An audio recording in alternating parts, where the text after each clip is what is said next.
What is up, plant people? It's time once more for the Planthropology Podcast, the show where we dive into the lives and careers of some very cool plant people to figure out why they do what they do and what keeps them coming back for more. I'm Vikram Baliga, your host and your humble guide in this journey through the sciences. And as always, my friends, I'm so excited to be with you today. And one of the reasons I'm so excited is I get to talk to an old friend of the show, Dr. Jessica Tullar Caroom. And if you're a longtime listener, if you're one of the OGs, as it were, you may remember that way back in March of 2020, oh yes, that March of that 2020, you know the one, you remember it, maybe fondly, probably not. Jessica came on to talk about her community garden efforts, to talk about what do we do in the midst of a global shutdown and food shortages and all of those things and some themes that we're kind of dealing with today in some ways. And so Jessica and I have been friends and have worked together for over a decade at this point, a very long time. And so I wanted to have her back on to talk about some of her new gardening efforts, some of the nonprofits she's starting, and how the things we talked about way back then and the community building and the food production, everything else that goes into a healthy food economy is as important or more important now than it has ever been, as it has ever been.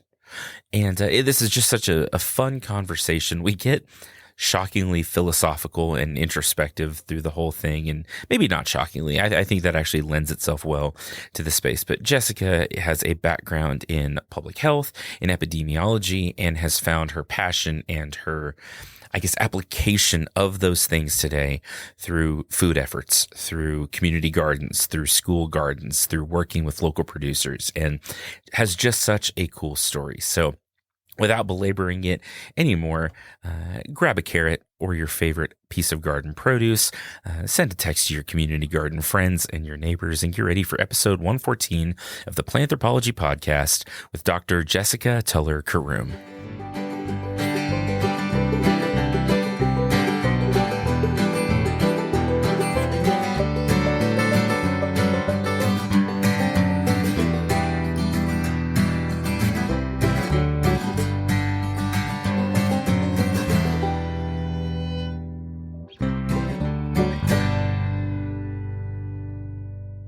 Jessica, welcome back. Thanks, Vikram, for having me. It's been 5 years. That is a little shocking. Does that upset you too? I may have told someone about recording this and said, oh yeah, I talked to him 5 years ago in 2000. It's not okay. And she said, that's 25 years. And I said, oh, I know that. I meant 2020. I meant 20. Just kidding. Sorry. That's how old I am. 25 years ago. Well, for one, from my perspective, the fact that people are still listening to this podcast 5 years later Success! Is a little bit bonkers for me. Yeah. No, I'm good job. Thank you. I'm giving myself a sticker. But the fact that it feels like we blinked and we went through a whole lot while we blinked. Mm-hmm. Yeah. Because we recorded, I think we recorded in March of 2020. Yeah. Which was right after it was right as it was shut down. I remember, because I remember the themes around that were about, like, what do we do? How do we do this? And, like, my thinking was very insular and closed, finding the joy then. And now we're not all at home at all, but there is some work to finding the joy again. So that's okay. Yeah. Yeah, there's some like, rhythms and themes in our life that are circling back. Yeah, for sure. In terms of food and like a lot of things. Yes. And so that's one of the reasons that I wanted to have you on today, and we'll get into this as we go. But I think this season is largely going to be built around community. How do we build community in food practice and just in general? And that's something that you do very well. I want to talk about like your new things that you've started since then and what you've learned through that process and how people that want to do similar things can start it. But first, why don't you just quickly reintroduce yourself, tell us about you and where you come from, all that stuff. Okay, so I am born and raised in Texas. I've lived all over Texas, and my husband's work brought us to West Texas. If you'd asked me years ago, I would have predicted that we would be here, and here we are. And I didn't even realize through line of growing something. It wasn't something I was necessarily, I'm not trained in horticulture. My undergraduate was in biology. My graduate work was in public health. I have a PhD in epidemiology. And I was doing population health and occupational health, interested in those kinds of areas. And my husband had a traumatic medical situation that luckily resolved. And he had that in 2014. Okay. And after that, I just couldn't. My work in public health research, I don't know. It wasn't as meaningful to me, which is kind of funny. Actually, my dissertation was on meaningful work. My title of my dissertation was around a program called Sacred Vocation. Anyway, so I did all that studying about meaningful work and talking about meaningful work and getting meaning from your work. And then I was doing my stuff, which I guess didn't realize at the time I wasn't finding very meaningful. And so it's kind of funny, right? Yeah. Anyway, and I was like, I don't know. I want to do something different. I'm going to go part-time and I'm going to start a garden at my kids' school. And I'd been growing in my backyard, but I kind of wanted to share that with others and do something together. It's a whole other animal to think about growing in community, to think about teaching someone, to think about having grace for each other, learning from each other. That's you have to be in the right headspace. Sure. Oh, yeah, absolutely. To do any of that. Versus you in your backyard, make all my own decisions. This is how I want to do it, whatever. So I started a garden at my kids' school. It's a private school. I basically became the best volunteer ever and was there all the time. Mm-hmm. And I loved it. I was happy. Maybe it wasn't balanced, but I was definitely getting a lot of meaning out of it. And I learned a lot. A lot. So that was really great. I had a lot of support from other parents and teachers and staff, and that was great. And on that process, I met you and was talking about starting gardens. And you said, whatever you do, start small. And I tried to bring that back, but my version of small was perhaps not. What's relative? It's all relative, right? Like, so I'll remind everyone that's lesson number 1: start small. But at any rate, I got to a point, especially around 2020, where I was wondering, I've done all this great work at this one school. I'd already been making connections with other school and community gardeners. How do other people do this? I'm not from here. Teach me. What am I doing wrong? What do you grow here? Because I was trying to figure things out with Instagram and Googling things and watching YouTube and whatever. And so I realized around 2019, 2020 that I needed to start a nonprofit that supported school and community gardens because there wasn't anything here for our area for this kind of work. And so that's kind of what led me to here. So it's a kind of windy road from public health. But I like to say it's public health research to public health practice. Yeah. Because my meaning, ultimately, I'm learning about the flowers and native plants and whatever else. But honestly, my ultimate motivator from all this was eating more plants.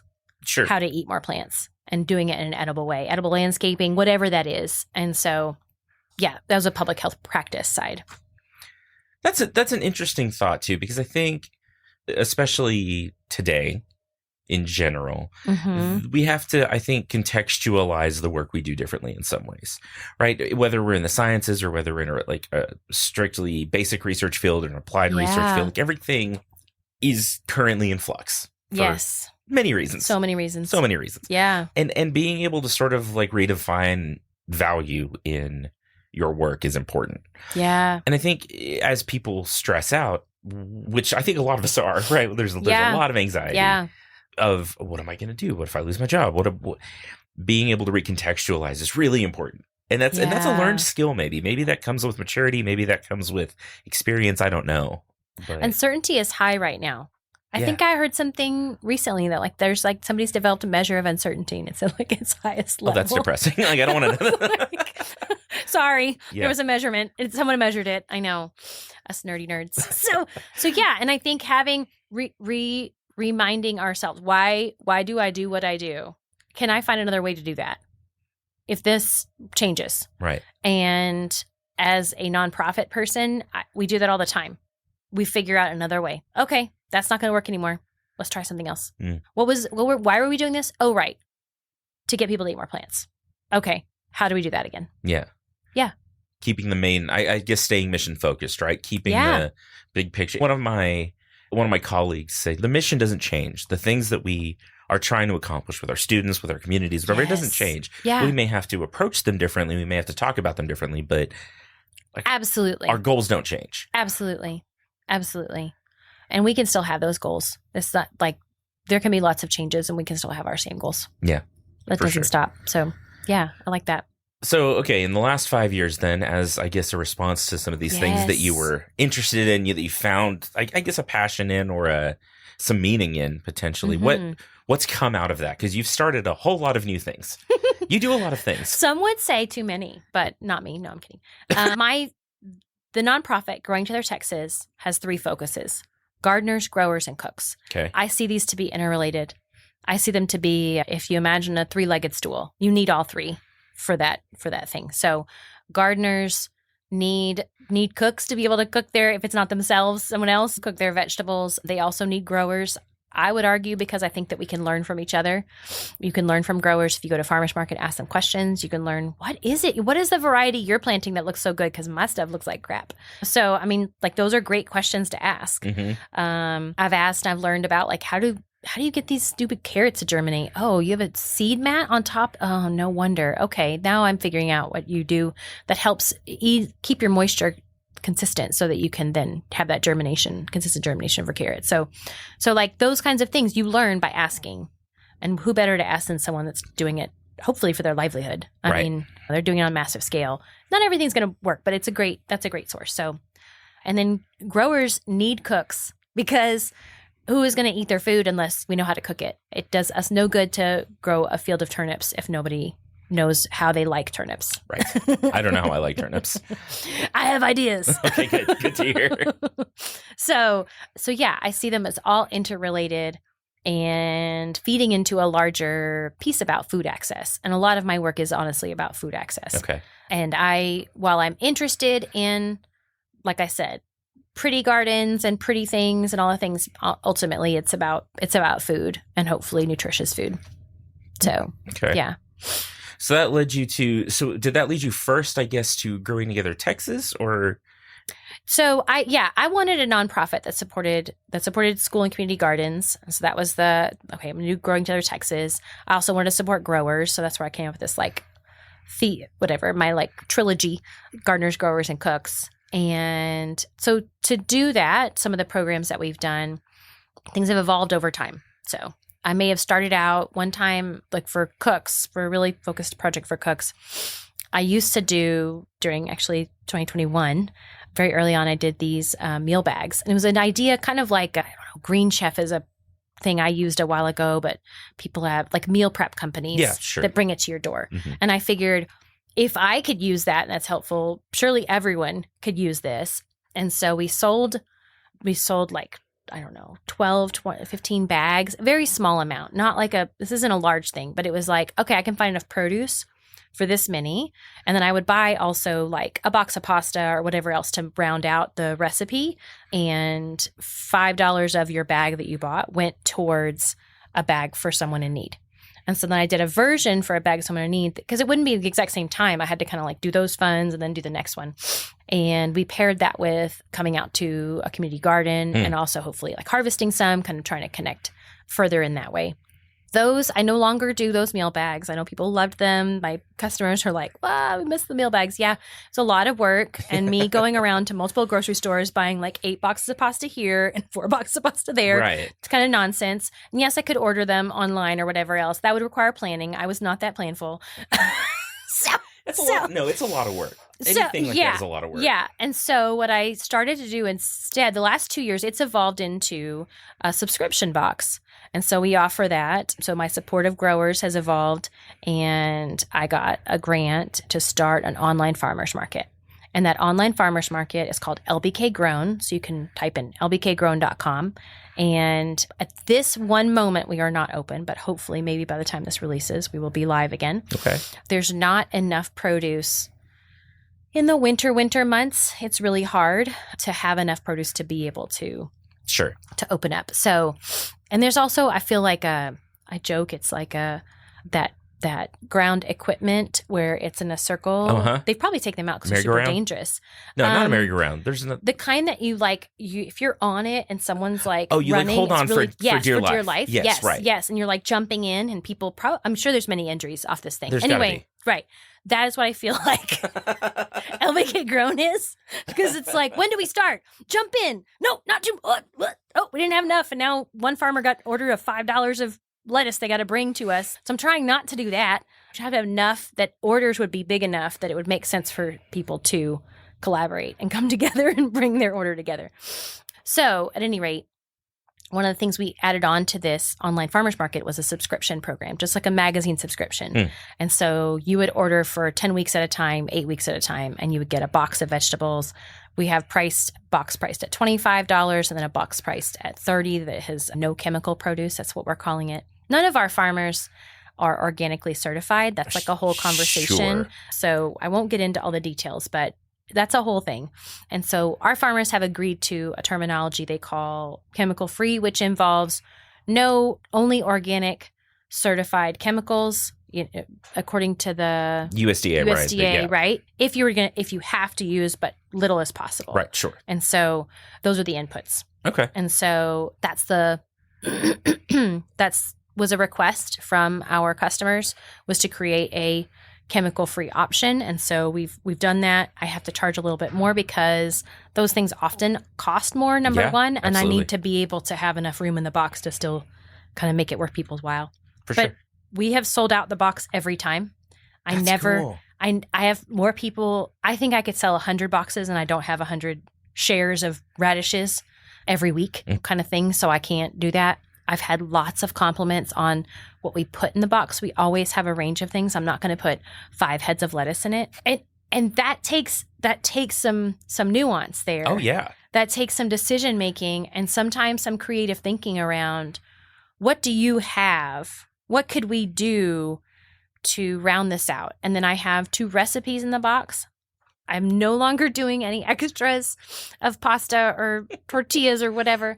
It's just the produce, but I'll give you an idea. So if I put turnips in the box, I have a recipe for turnips. If I put a spaghetti squash, I had a recipe card that had a QR code you could scan that would show you a video. Not my video. I got time to make that. But a video of someone's video of how to cut a spaghetti squash. Right. Also, people have made these things. Yeah. I'm just making it that much easier so you can just boop. All right, cool. That's how you cut it. Done. And our customers have loved it. And they've really been very appreciative. I almost feel guilty because, like I said, I have more people interested than I have produce. And so I literally have friends who are like, every time you send me a note, it's already sold out by the time I look. And I'm like, I'm sorry I disappointed you once again. But that's a good problem to have. It's a good problem to have. Like, it is. Well, and I think so on like the community business side, that should be showing people, growers, producers, yes, that there's room in the market. Yes. I think people have this weird idea around here that, you can't grow food here. Oh, right. Like people don't. For sure. There's also the idea that people don't want fresh produce here. Absolutely. Which is a weird concept. I don't know. I disagree. And so I have these conversations with my growers, with our community. Anytime I have something about that, I'm like, yeah, those people aren't our people. I'm not worried about it. Yeah. We're going to keep talking about what we do. We're going to keep, and guess what? It's fine. We're selling as much as, and nobody's upset about the price. Nobody's upset about they're upset they can't get in. Yeah. So that speaks to the market. That speaks to the demand is absolutely there. And it shows, I think that's been one of the revelations for my growers. I luckily have a fantastic farmer advisory board. I have 4 farmers that I bring decisions to. I'm like, okay, what are we going to charge for XYZ? What are we going to do about this? How many weeks do you want? Whatever it is, okay? Those conversations are with farmers. It's not Jessica, rando, gardener making these decisions. And I've learned so much from them. And one of the things that they've learned from each other is the trust in each other, that there is more demand in the market than they could ever meet. And so they're actually better together. Yeah.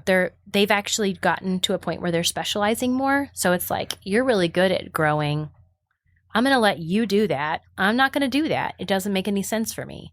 And so that is the mark of like, we have ratcheted up a food system where people are trusting each other to do some of those things. And I think you use that word exactly right. As a what you're doing is building a food system. Yeah. And a lot of times, I think you have hit on a very key component of I think what we'll discuss a lot of the rest of the episode, and what one of the big challenges is finding how these pieces fit together. Yeah. Right. Because I think a lot of these local, and I've been doing this a long time here too. We've worked together on this for, more than 10 years at this point, more than a decade. Yeah.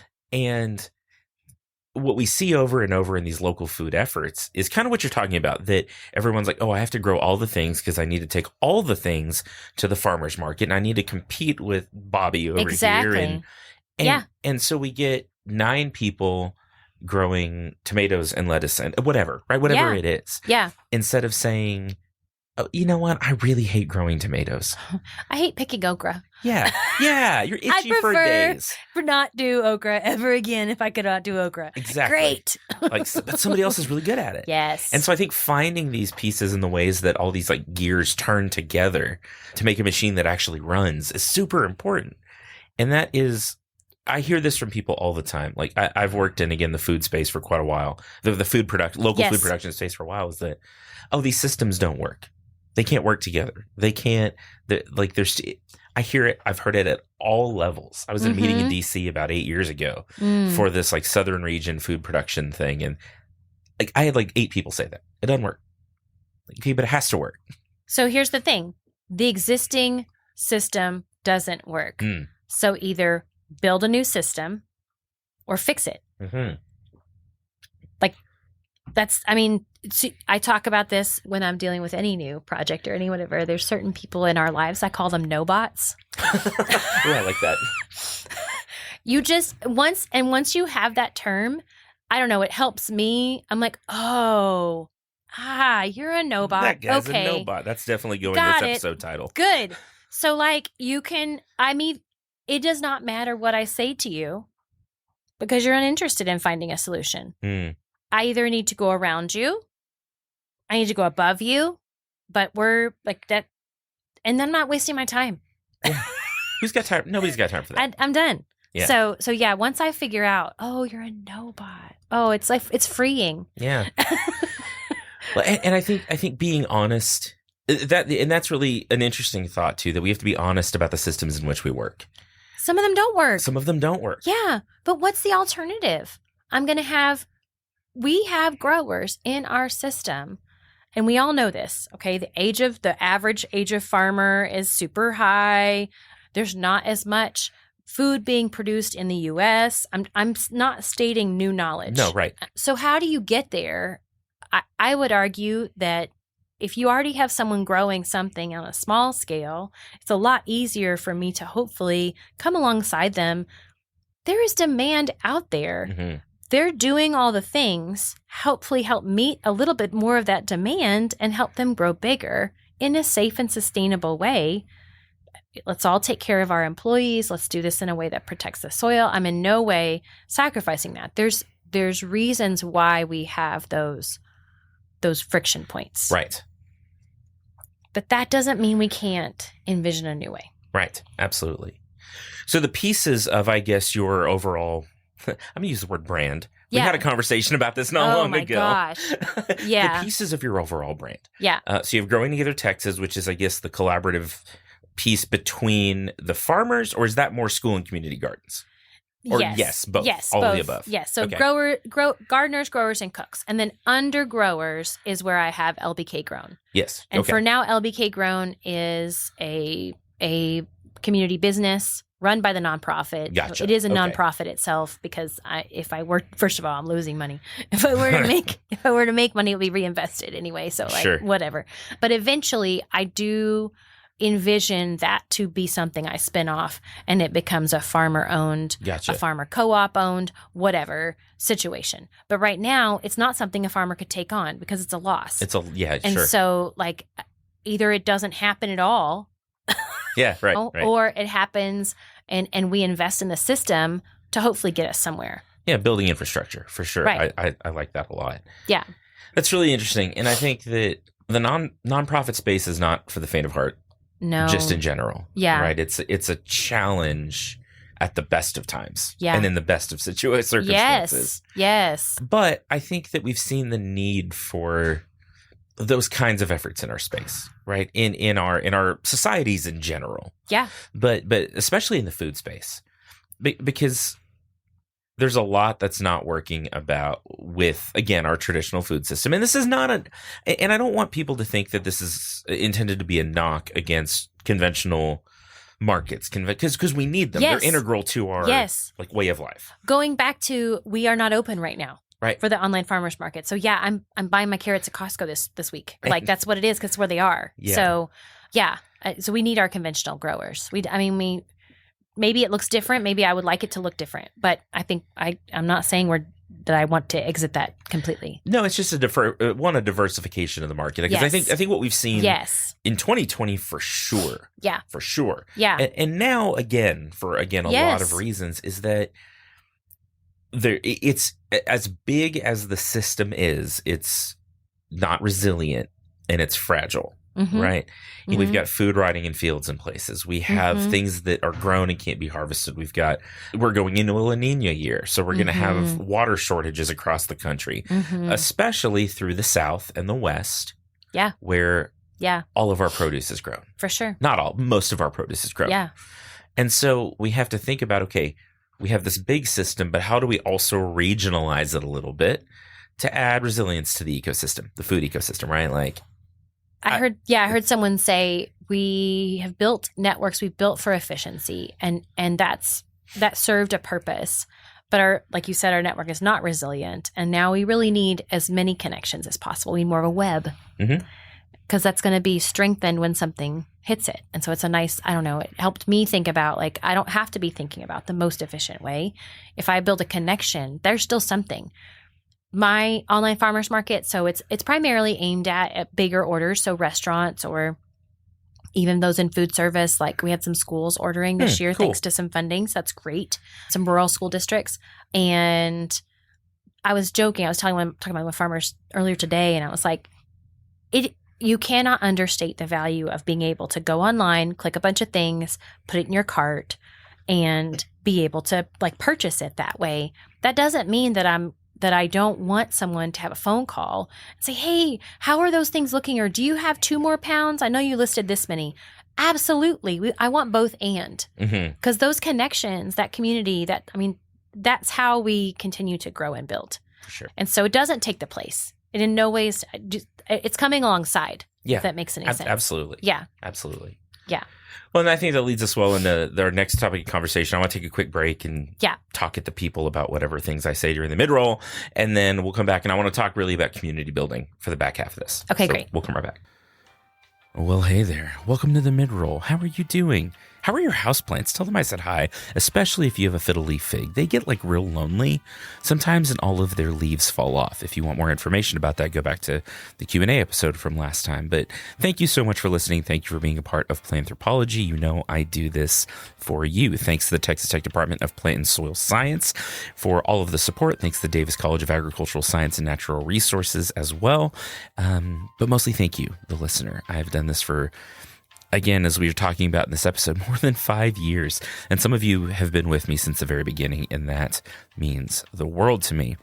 If you want to support Planthropology, the best thing you can do is tell a friend about it. Find someone who loves plants or who you think should love plants and tell them, hey, give it a listen. Send them your favorite episode. Get them started right. If you want to support the show in other ways, you can do so financially. You can go to buymeacoffee.com/planthropology, and for the price of coffee, you can buy me coffee and hosting fees and other stuff as well, but mostly coffee. That is the important thing here. You can also leave a rating and review for Planthropology anywhere that you can: Apple Podcasts, Podchaser, Spotify, anywhere else. Also, go follow on social media. Planthropology is all over the place. It's on the Facebook machine, Instagram. Is that all? You can also find me all over social media as the Plant Prof and the Tour Related, and I do pretty much everything on both accounts. But follow on social media, leave a comment, let me know what you think. If you want to send me an email about something you've heard on the show, or with advice or critiques or whatever, episode ideas, whatever it is, shoot me an email at planthropologypod@gmail.com. I would love to hear from you. Also, what would mean the world to me is if you could share clips. Tell me what your favorite parts of episodes. What do you really enjoy about the show? Those things just make me feel warm and fuzzy inside, but it also helps me know what to focus on. As far as Jessica's information, you'll hear a lot more in the second part of the episode, but she's got some great events coming up, from Garden Guardians to grower gatherings and all kinds of other things. And so I'll have dates for that if you're in the Lubbock, Texas area and are interested in these food systems we discussed and you want to be a part of it. Come join up, follow her on social media. But generally speaking, just build community. If you want to know what you can really do for me, just build community. Just be in community. It's really important. Okay, time for the second half. Thanks. Bye-bye. Okay, well, we are back. So a couple of things I want to discuss. One, I want to talk about some of the actual garden efforts that you're a part of, that you've built over time, or that have been built over time. I think I give you a lot of credit. I appreciate that, but you're absolutely right. There was already interest in community gardens. There was already interest in school gardens, and I definitely hope that I have helped make Lubbock more green, like more growing spaces. I hope I've supported that. I know I have. I shouldn't say I hope. I know I've supported that. But also, this couldn't be done by just me. In fact, that's my pinch point now, honestly, is trying to figure out where do I hire, whether that's a person that's going to run a community garden workday, right? Whether that's a person that's going to go provide some maintenance at a school garden, So that's been in the last year or so. It's been trying oh, right, I should be. I don't have to be at every single workday. Yeah. And in fact, it's probably better for the system if I pay someone else to do that. Sure. Because number one, I've trained someone else to do the things, I hope, in a way that would help those places grow. Number two, there's more people that know what we're doing. It's spread out. Again, back to that resilience. If something horrible happens to me tomorrow, there's people that know how to do this. Mm-hmm. So yeah, that's been the last year or so of growth, was oh, right, I need to be sharing that load and creating even an economy for gardeners. Yeah. So helping pour into that. And that piece of handing things away is hard. It's so hard. I understand that. And yes, there's some ego. I'm going to acknowledge there's some ego. I'm not great about acknowledging that there is, but also it's just also my heart is I love to be there. That's what I want to do. Yeah. Of course I want to be there. I'm also exhausted. What? And slept in 2 days, whatever. And it's no good to anyone if I do that. No, right. So anyway, for all the reasons. Yeah, no, I totally. You know what I'm talking about. Yeah, I do. But so let's start off with some of the garden projects. Yes. Because I think I know you've learned a lot through this process, and I've learned a lot kind of working through some of this with you. Yes. There's several around our community that are up and running, school gardens, community gardens, etc. What are your thoughts on how to develop something like this? What are some of your success stories, and maybe what are some of the pitfalls that you found along the way?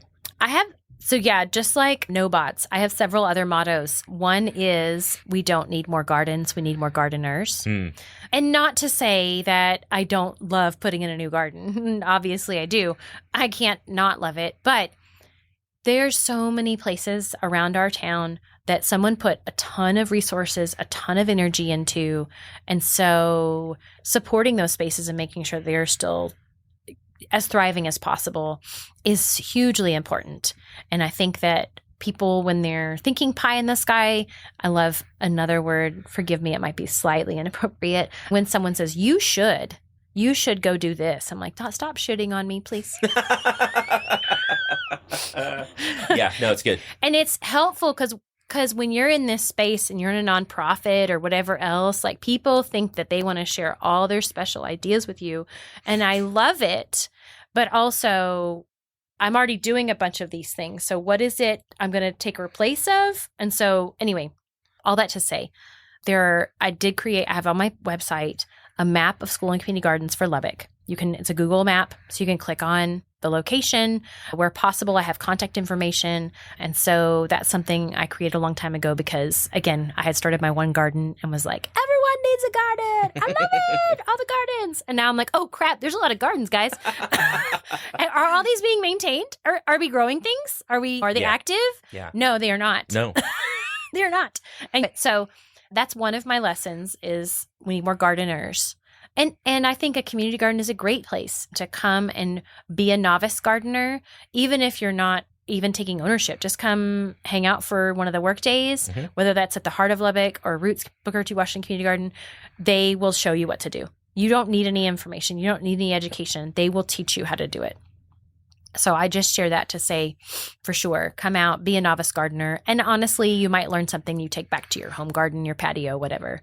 So that's one of the other mantra I have, especially in growing in community settings, is always be planting, especially in schools. That's my very favorite saying for schools because, I mean, schools are they're all novices. They're novices at everything. I mean, all the things. And so this isn't my story. This is a story I heard, but I love it. So I'll share it. And that's that at school garden, they sent out the fourth graders to go pick all the cucumbers. And they came back from the garden and they were like, look, this is what we got. And the teacher says, oh, that's not cucumbers. And that was the year they had no watermelons. Oh, yeah. And so, because baby watermelons, for anybody who's new to this, they look like cucumbers, They really kind do. of. Yeah, they They're really pretty do. similar. So always be planting because if you're gardening in community, it could be a dog. We've had at one of our school gardens, a dog gets inside the fence and digs up their freshly planted garlic. Thanks, guys. Yeah. It doesn't have to be a child's mistake. It's gardening in community. Yeah. And so anything can happen. So always be planting. And I try when I can. Another gardening mantra is I don't have to be good at everything. Spoiler alert, I do not start tomatoes and peppers from seed. That's just not a thing that has gotten to the height of my to-do list because I can buy great transplants, whether that's at a local nursery or from one of my farmers. And that's what I would recommend is to buying from those two sources first, if at all possible, because those places are generally going to be growing things that are better for our area. Yeah, right, sure. Versus our big box stores. Okay, so I've had people say to me, like, how come the plants I'm buying at Home Depot aren't doing like they used to do? And I'm like, well, it's not North Carolina. so here's a step. Yeah. Here's a step is to go to a local nursery, go to a farmer at a farmer's market, ask them if they're growing any transplants, ask them if they could grow some for you if they're not selling them already. Ask, why not? So that's one of my lessons. I don't start those. There's things I do because I either know how to do it already, and there's like one or two new things I take on every year to learn. Everything is its own. It could be its own book. You have a whole book on carrots. And so there's no way you're going to know how to grow all the things in 1 year. No. So just like pick one or two things, do that, and then add on. So, yeah. I think that is such a good piece of advice because people get scared about starting gardens. They get scared about being part of some of these efforts. It's like, I don't know. Good. Fine. Yeah, Like, we love it. Come sometimes on. there's less to unlearn. Yes. Right, through the oh process. my gosh. Because we get into True these ruts story. of like, I have to grow these things. It's like, Yeah. you like those things? Yeah. No? Yeah. Okay, No? great. Okay, stop. Don't grow that then. That's a lot of work. You'll spend $1,000 to get 4 tomatoes. Exactly. And you don't even like tomatoes. Oh my God. Right? That would be the worst. Like, everyone wants to grow tomatoes. That's another piece of getting into this space. And I'm stealing this from another influencer online person, but Gardenary, she's great. Check out her Instagram. She's got a lot of great lessons. So I've followed her for a very long time. And one of the things she talks about is how different plants are different levels of difficulty. So your tomatoes, your peppers, those are like a marathon. yeah. No one starts out running a marathon. And if you do, good for you. But not many of us can just start out doing that.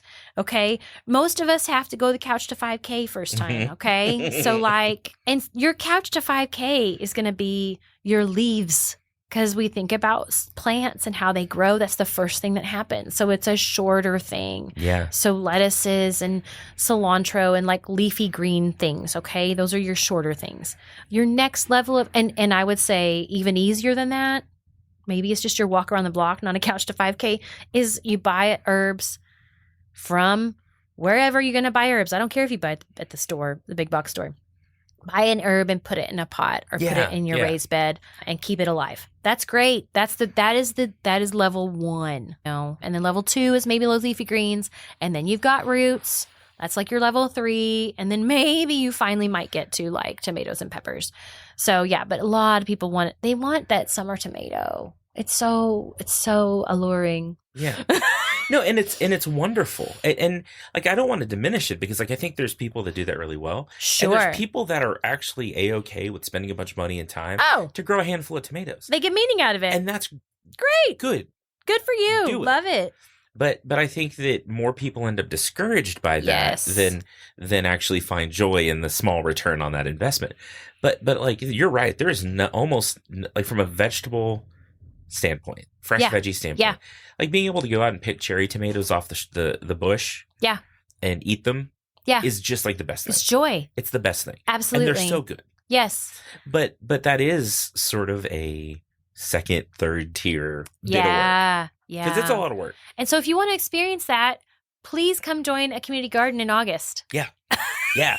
In September, maybe even better. A school or community garden, because they will probably have a cherry thing that's going crazy. Absolutely. And you don't have to do it yourself, and you can still have some of that joy. So there's ways of still enjoying that. That's how I see the gardener space and supporting those spaces. Absolutely. Which I guess it sort of leads me into our last point of the key here, I think, to this whole thing. It's not the plants, it's not the infrastructure, it's the community that builds and develops to support those things, to develop those things, to operate those things. And it sounds weird, but in any, like, I think everything is ecology. And I say this to my students, everything is ecology. Yeah. Whether it's our personal ecosystems where the more good things we sort of put into our ecosystem, the more resilient we are from food to exercise, like all of those things. But then, like, when something goes wrong, there are interventions you can, like, vaccines and medicine. Yes, and that's why we have medicine. Yes. So we intercede in the ecosystem when we need to, right? Right. But then we look at the community, and it operates, in my mind, very much like an ecosystem. It has all of these different parts, and all these parts have a role to play in that. They have a niche in that ecosystem. And then when you start to lose those parts, the ecosystem does not function as well. Our food webs are that way. Our economies are that way. Yeah. Everything goes back to ecology because we are part of the ecosystem of the planet, right? In that, I think we do a lot of work in ecosystem restoration. And how do we rebuild these ecosystems where they've fallen apart? And I think that's somewhere that you have been very successful. Whether you did it intentionally or with this, you've been very successful in building this community. As you've sort of, and you've answered this a little bit, but like the question I really have is, as you've started pulling all these very diverse groups of people together, like, I don't even know how to ask the question. Like, how did you do it? Because that's something that I think is so hard to replicate sometimes. But I think that if you have like tips, tricks, things that you have found that are like, hey, this was a really good way that my growers, I don't know, glommed onto, or they really hated this, I'm not doing that again. Like, do you have like practical pieces of advice in that community building? Yeah. So I think one piece of advice, which I haven't thought about this in a meta way, is that some of these things I inherited a gathering. It was part of a coalition of people addressing hunger. And so that gathering name was Hunger and Horticulture. And that was both growers and school and community gardens.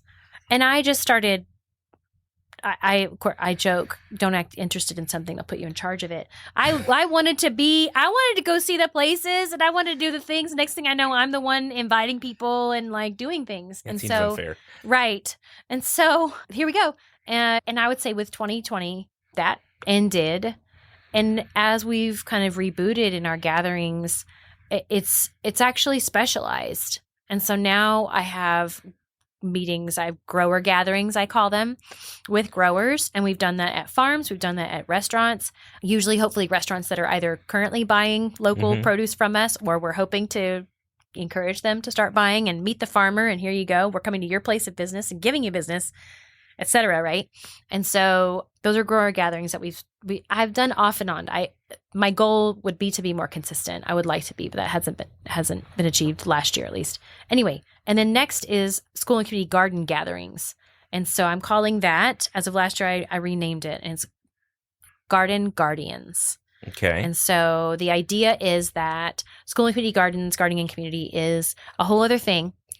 And I wanted to think, but if you care about it, then you are guarding that space. Like you are taking care of that space. And so like thinking about that. So that's opportunity for me. I try and make sure quarterly to obviously advertise and host it. We're going to have our next one on March 22nd. At 10 a.m. at Roscoe Wilson Magic Garden. It's a school garden. That's one of the oldest, I think the oldest school garden that we have here in Lubbock.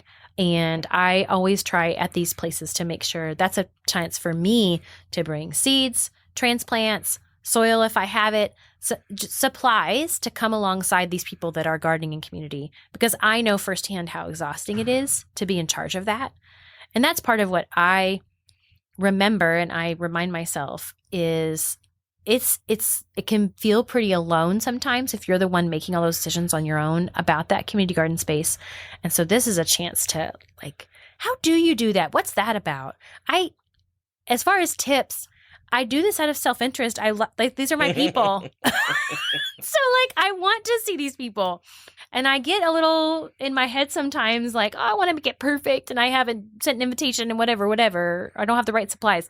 But honestly, we need to get over our imperfections. We need to just host the gathering.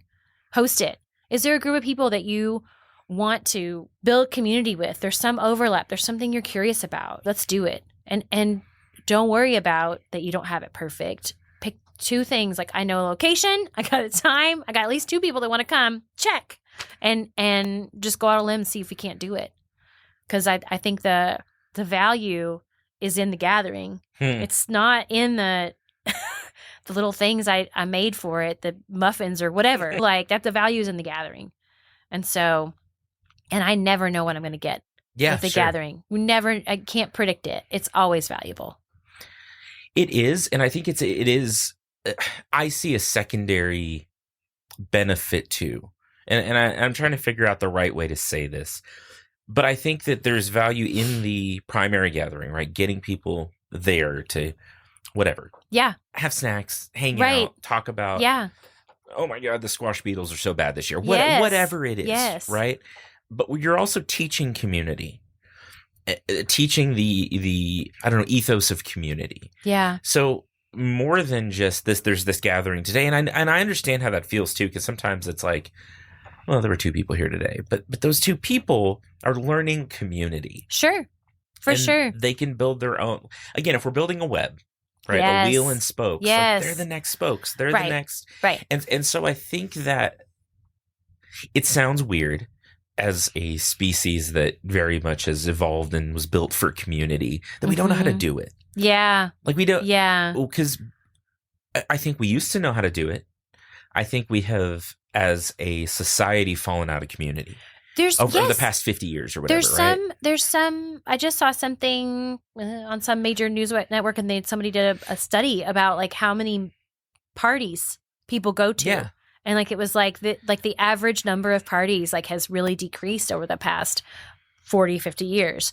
And so I have another person I follow. Yes, I'm following a lot of people, whatever, it's fine.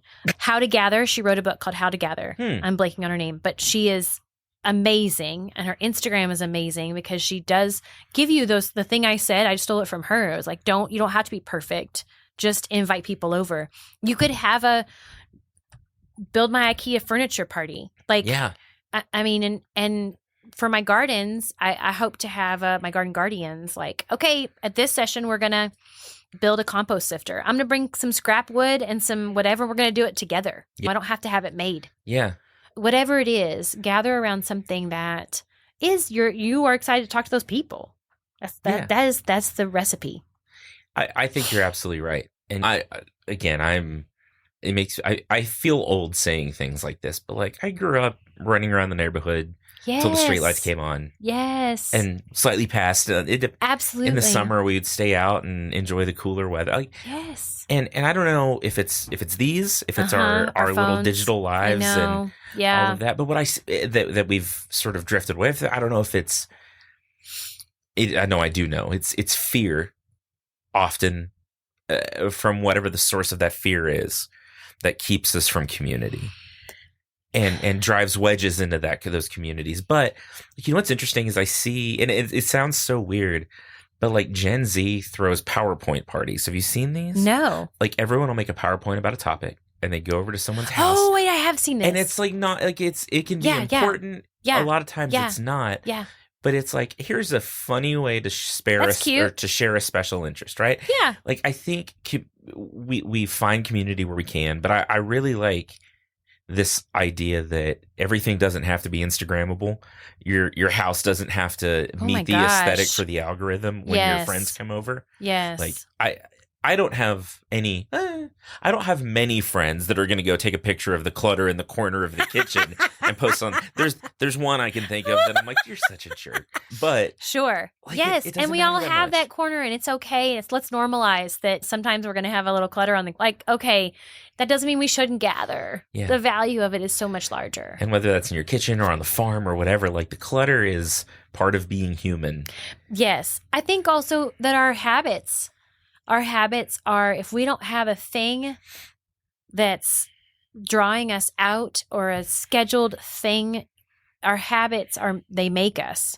And so I think about our children, I think about our digital lives. It's not necessarily why don't I have a glass of wine on the patio with my neighbor, And it's because I just didn't think about it. And it's not my habit to do it. Yeah. My habit is to watch a show with my kids and go to bed. Right. So but I think we benefit. We will have some real growth if we stretch ourselves in this way, and it is a thing to work. And I think that all these things take time. We didn't talk about this a little bit, but changing our habits takes time. Yeah, it takes time to garden. Yeah, it does. But we get something out of that. We benefit from that time. We've talked about it before, but the mental health benefits of gardening, physical benefits of gardening. Yes, I want you to eat more vegetables, but guess what? Like all the stuff along the way, it's the path. It's not the end goal. You didn't get any tomatoes. Well, you know what you did get? You had vitamin D from when you went outside. You had your fingers in the soil. You were getting beneficial microbes. There was a lot of things that were happening along the way that were still benefiting you.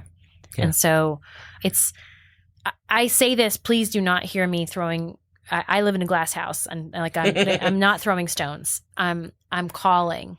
I'm calling us forward to try and have better habits, including my own. Yeah, I think that's really important. I think we encourage people as we go, and we encourage each other as we go, and we walk through. So I don't know who said it, but someone said that all struggles are connected. Mm. And I think about that a lot because as we struggle to learn to garden, as we struggle to learn to be in community, like all those things are connected, and there's no reason to struggle alone. Yes. Right? We walk together through it. And if I ever, another tip, a tip about this and about whether it's habits or growing or whatever, is if you are struggling with something, the first thing that helps me is calling a friend. Yeah. The first thing, and I literally will. I've texted you before, I know. I will text another friend of mine. She actually is the director of the parent in charge of the Roscoe Wilson Magic Garden. And I'll be like, hype me up for this. I need a little help me out. Why? Because I'm in my head about it. I want to make it perfect. And she's like, dude, we're going to have so much fun. It's going to be great. Just. Yeah. Take a deep breath. It's fun. Yes. Yeah. And having those people in your corner, guess what? It feels good that you called them. Mm-hmm. You're not in position. Yeah, they felt good about that. Yeah, absolutely. And then when I hear that's the gathering I want to go to. I want to talk to these other people. You know who these people are. I want to talk to these people that are running community gardens. I want to learn how they did their signage. I want whatever it is. So, sometimes we need that for each other, and we can share and we can serve each other.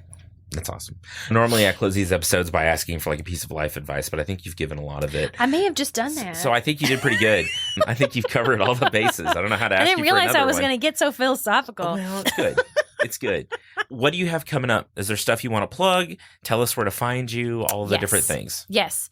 So coming up, as I mentioned, we have Garden Guardians, and we're going to do those once a season-ish. So you'll see announcements for that on my socials. So I am at Growing Together TX on both Facebook and Instagram. I do have a TikTok, but it's not active. Anyway, bear with me. I'm old. So, and then I have a website. So I do have some updates and some general information like the maps of school gardens there. So it's really helpful. You can obviously find lbkgrown.com.